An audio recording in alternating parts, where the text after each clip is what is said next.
Kamusta mga kabataan Airsoft? Meron naman akong bagong ipapakita sa inyo. At ito ay sigurado hindi ko pa na ipapakita sa inyo. Yan, bago natin buksan, pakita ko lang yung itsura ng box. Ayun nga, tulad ng mga box ng WE. Glossy siya. Glossy finish yung box niya. Ayan. WE Tactical New Series. Ayan yung mga nakasulat sa paligid ng box niya. Yan, ito merong, ewan ko kung Chinese character ba to o Taiwanese character. Kasi ang WE isang Taiwanese brand. Tara, buksan na natin. Iyan.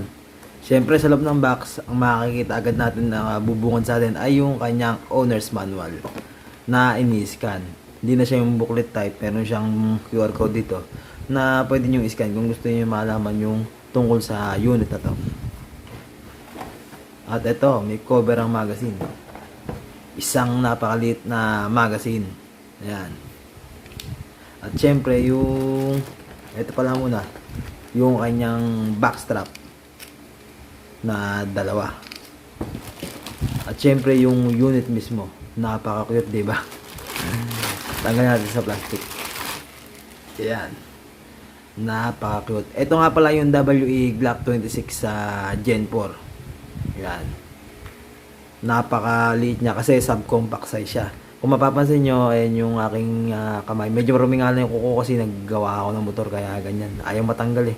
May mga grasa-grasa. Ayan, balik tayo. Maliit siya. Kung mapapansin nyo yung hiniliit ko, eh hindi na yung mayakap. Wala na siyang makakapitan. Kapag hindi nakakabit yung magazine niya. Ganyan siya kaliit. Pag nakakabit yung magazine, saktong-sakto. Magigrip ko naman siya ng maayos. Napaka-cute ng isa na to, napakadaling dalhin. Kasi nga, madali mo siyang i-conceive. Kasi dahil sa size niya. At ito na nga, mapapansin nyo, meron siyang switch dito sa may kanyang slide. Isa lang ibig sabihin niya, kaya meron siyang switch. Meron siyang full auto capability. Ayan, meron siyang dalawang dot dito. Kapag ka nakababayan, naka full auto yan. Pagka kinalabit mo yung trigger niya, dire-diretso na yung putok niyan. Hanggat hindi mo binibitawan ang trigger niya. Sa semi-auto naman, ang function ng semi-auto, tulad na napaliwanag ko na sa mga nakaraang video, ayan, naka-semi-auto, nakaswitch sa semi-auto. Pag kinasa mo yan, dire-diretso na. Pero kada putok mo, kalabit. Putok, lalabas ang bala niyan. Pagka kinalabit mo, kalabit, lalabas yung bala. Sa full auto naman, pagka diniinan mo ganyan, dire-diretso hanggat di mo binibitawan, labas ng labas yung bala. Ganun mag-function ng full auto. Yung iba naman nalilito kasi sa one cock one shot. Yung one cock one shot, isa naman siyang mekanismo ng spring type airsoft pistol na kailangan na ikasam mo, iputok mo, ikasam mo, iputok mo. Kada putok mo, ikakasam ulit para maiputok mo. Sa semi-auto, hindi. Sa semi-auto, ikasam mo lang, dire-diretso na yung putok. Nung kalabit ka lang ng kalabit, hindi mo na siya kailangan ikasa kada putok mo. Kasi semi-auto siya. Sa full auto naman, isang kasam mo lang din. Tapos di na yung trigger. Dire-diretso na lang ba siya hanggat di mo nire-release yung trigger niya. Ganun ang function ng semi-auto, full auto at saka ng one cock, one shot. Balik tayo dito sa WE Glock 26. Kung mapapansin nyo yung front sight niya, meron siyang green dot pati dito sa kanyang rear sight na mas kita siya kumpara sa white dot. Tapos dito sa grip niya may mga nakaukit dito na made in Taiwan. Ayan. WE Tactical Company. Tapos sa Gen 4 nakaukit din dito sa grip niya yung Gen 4 siya. Tapos dito sa may slide niya yung 26 Tactical 9x19. Ayan yung mga naka-engrave sa kanyang slide. Pati dito yung with 5168. Ayan mga logo. May mga nakaukit sa kanya. Ito nga palang magazine nito 14 rounds magazine capacity dito. Para ka lang merong kwan dito na 1911 MEU. Kasi hanggang 14 rounds lang. Sa lit ba naman ang magazine niya, syempre, hindi natin mapapagkasya kahit double stock siya. Hindi natin makalalagyan ng marami. Nakatulad ng mga Glock magazine na standard. Meron tayo ditong standard magazine ng WE Glock. Ito siya. At ito naman yung sa Glock 26 natin na magazine ng subcompact. Napakalaki ng diferensya niya. Ayan. Tignan rin natin kung yung standard magazine ba papasok dito sa Glock 26. Ayan, pasok siya. Kaso ganyan nga lang magiging itsura ng pistol nyo. Sukat naman kasi yung magazine ng WE sa lahat ng WE nila. na double stock. Ayan. Kaya lang, ganyan lang yung magiging itsura. Medyo body nga lang. Pero po pwede siya. Magpapangsyon na maayos yung airsoft nyo. Kapag ginamitan nyo ng standard magazine ng WE Glock. Ito naman yung magazine ng WE High Kappa. Magazine to ng mga high capacity 2011 pistol. I-compare natin sa standard magazine ng Glock. Yan, di ba? Pagpatay natin yung kanyang magnet. Mas malaki ang high kappa. Paano pa kaya pagka ito yung sinukat natin ng WE Glock 26? Mas naging malaki ang kanyang diferensya. Kasi nga, napakalit ito. Pang compact size airsoft pistol. I-compare din natin siya sa ibang WE Glock pistol.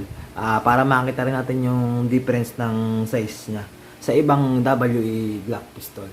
At ito nga yung WE Glock 18 na Force Edition, Force Series ng WE. Na ipakita ko na sa inyo nakaraan. I-compare natin yung size niya dito. Ayan. Pagpantay natin yung slide niya. Ayan, napakalaki ng diferensya niya. Oh. Ganyan siya ka-compact, ka-subcompact. Pares lang sila may full auto function. Pinagkaiba nga lang yung size nila tsaka yung model din mismo. Marami rin sila pinagkaiba. Ayan, pero yung i-compare natin yung size niya. Ayan, pinagpantay natin yung kanyang slide. Tapos, ayan, yung sa diferensya ng grips niya, medyo malaki. Halos nasa 20mm yata ito. Ganon din sa kanyang slide o sa kanyang barrel.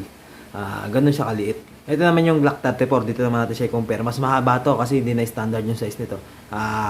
Napakahaba ng barrel ng Glock 34 na to. Pagpantayin rin natin yung slide. Ayan. Mas naging malaki yung kanyang diferensya siyempre. Ganyan siya kaliit. Yung Glock 26 natin. Sa sobrang liit niya, halos kasi laki na siya ng aking palad. Ayan. Kaya mas madali siyang i-conceal. Ngayon kumuha rin ako dito ng isang short natin. Tingnan natin kung magkakasya nga ba. Hindi ko nga lang kasi masuot. Kasi nga, hindi ko mapapakita ng maaswa sa inyo. Ito yung bulsa ng short natin. Lagay natin sa kanyang bulsa.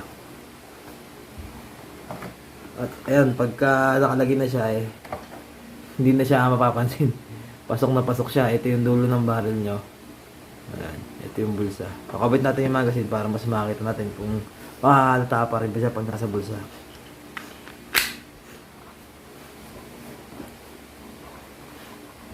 Ayan, nasa bulsa na siya.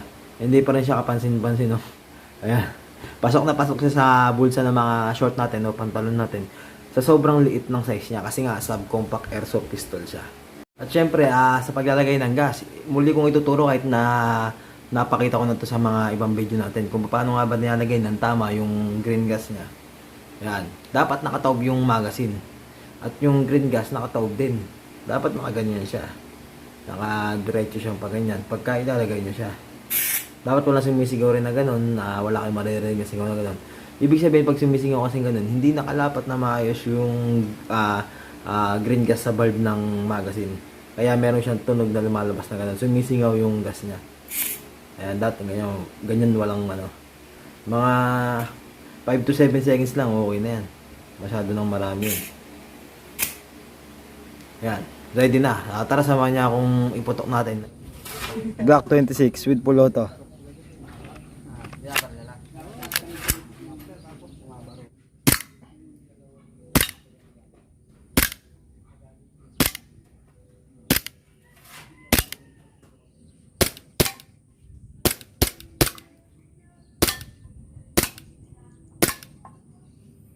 Switch to full auto.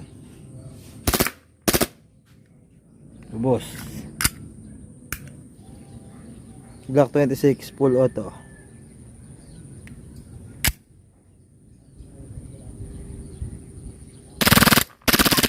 O yun, maraming salamat sa panonood dyan mga kabataan airsoft. Sana kahit paano naipakita ko sa inyo yung kaligayahan na kung paano iputok tong WE Glock 26 na to. Napakasarap niya kahit na napakaliit niya makikita nyo pa rin na napaka-powerful niya. Maraming salamat sa panonood niyo mga kabataan airsoft. Salamat din sa 1,059 na subscriber natin na kahit pangit yung video natin pinapanood pa rin tayo. Maraming salamat sa inyo. Bye-bye.